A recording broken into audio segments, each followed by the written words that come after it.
대부분의 화물차 운전자들이 차를 개조해 과적을 하고 있습니다. 우월한 지위를 가진 화주의 요구를 수용할 수밖에 없는 화물 운송 구조를 취재했습니다. 엄청난 예산을 들여 해양사고 전용 신고 전화번호와 시스템을 갖췄지만 제대로 활용되지 않고 있습니다. 세월호 참사 애도 분위기 속에 공무원들이 외유성 연수를 나서고 현직 경찰관이 만취 상태에서 교통사고를 내 빈축을 사고 있습니다. 구좌읍 동복리가 제주시 신규 쓰레기 매립장 유치 여부를 놓고 주민 찬반 투표를 벌이고 있습니다.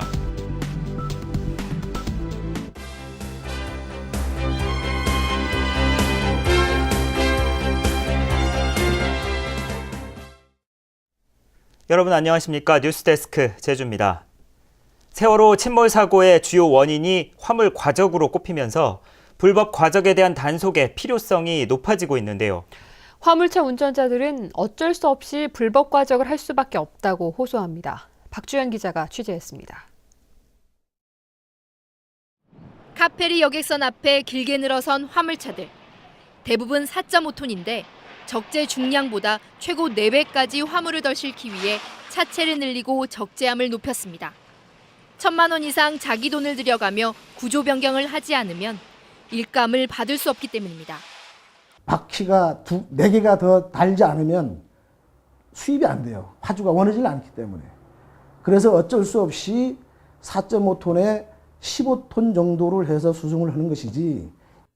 화물 운송은 물건 주인인 화주가 운송 주선 사업자와 화물 운송 계약을 맺고 화물차주, 즉 운전기사들이 하청을 받는 구조로 이루어집니다. 갑의 위치인 화주는 물류비 절감을 위해 한꺼번에 많이 실어 나를 것을 요구하고 의린 운전자들은 화물차를 개조해 과적을 하는 겁니다. 또한 운송비는 무게가 아니라 차량 운송 횟수로 산정되기 때문에 물건을 더 실어도 운전자가 받는 돈은 차이가 없고 과적에 대한 책임을 떠안아야 합니다.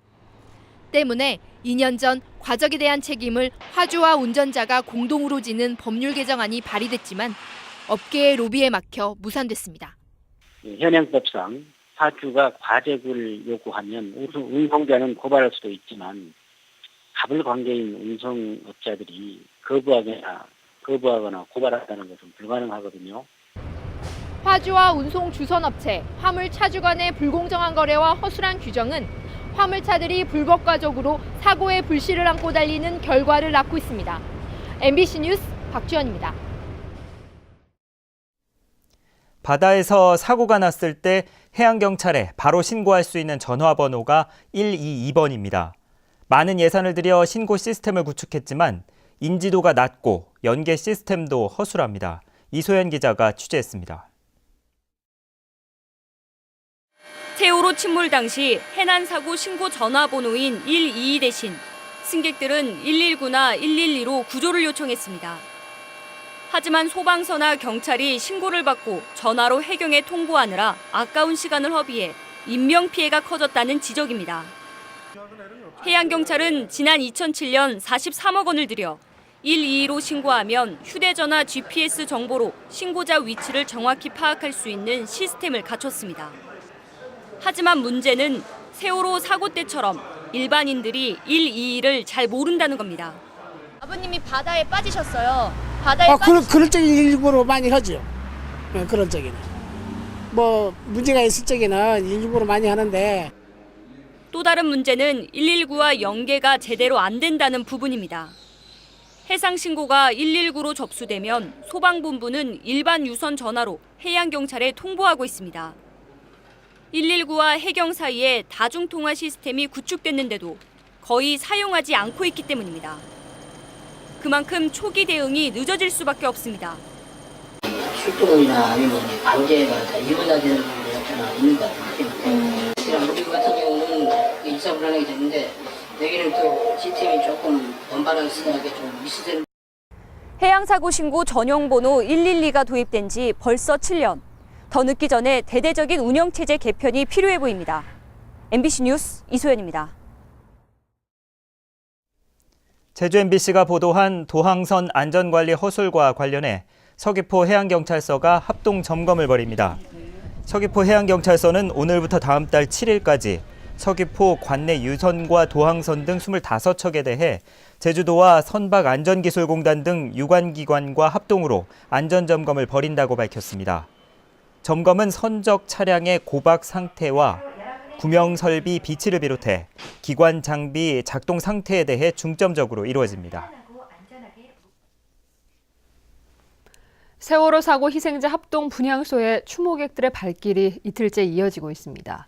오늘 오전 함덕고 학생들을 비롯해 각계각층의 사람들이 제주도 체육회관에 마련된 합동 분향소를 찾아 희생자들을 위로했습니다.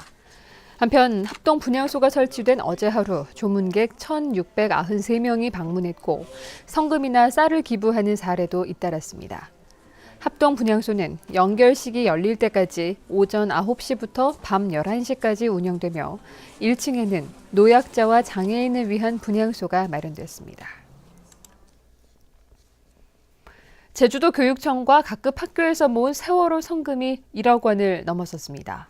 제주도 교육청에 따르면 교육공무원과 교직원들이 7천여만 원을 모금했고 일선 학교 학생회 등에서 5,800여만 원을 모았습니다. 또 45개 학교에서는 성금 모금이 진행되고 있습니다.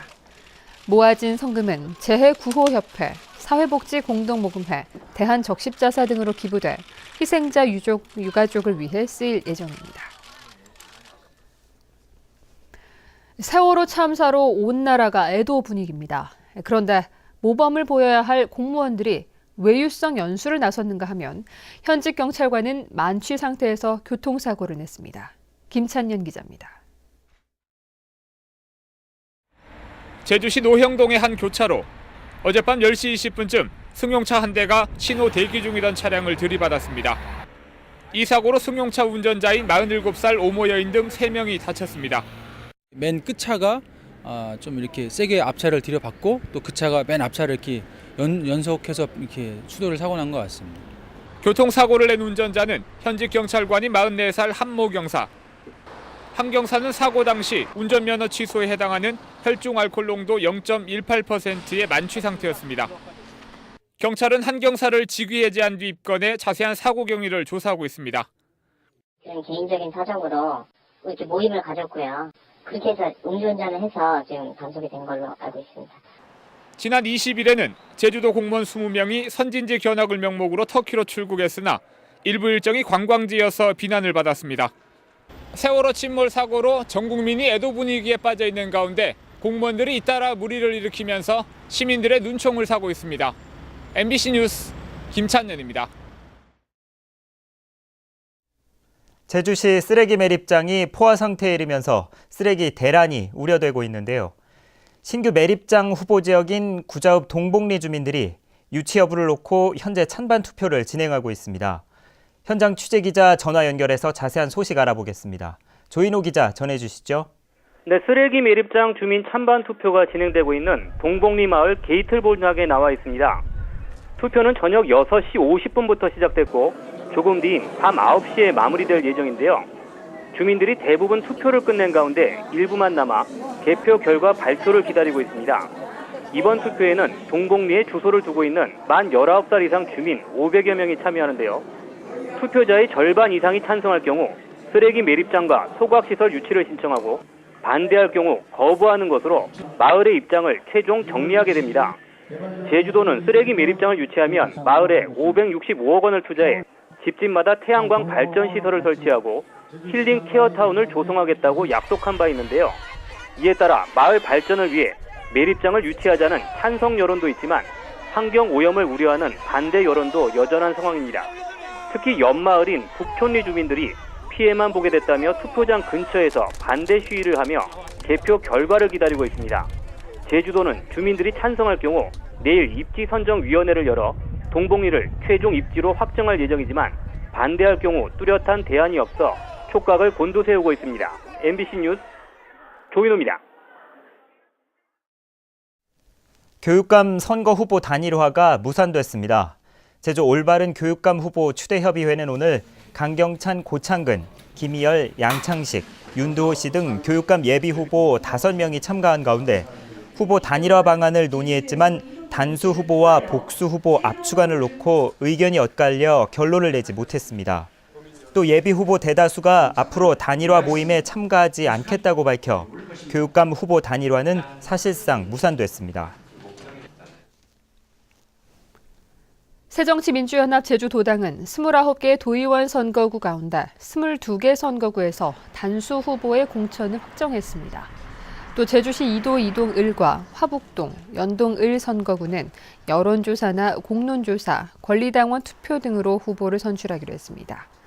한편 예비후보 당사자가 심사 결과에 이의를 신청한 2개 선거구는 재심의 중이고 조천읍과 대정읍 선거구는 공천 신청 후보가 없습니다. 다음 달 1일 근로자의 날부터 11일 동안 이어지는 관광주간에 관광객 40만 명이 제주를 찾을 것으로 보입니다. 이번 관광주간에는 특별기 165편을 포함해 국내선 항공기 2,100여 편이 운항하는데 예약률이 70%를 웃돌고 있습니다. 또 중국의 노동절과 일본 골든위크를 맞아 다음 달 초까지 외국인 관광객 3만 8천여 명이 몰릴 것으로 예상돼 호텔과 렌터카 업체 등 관광업계에서는 특수를 기대하고 있습니다.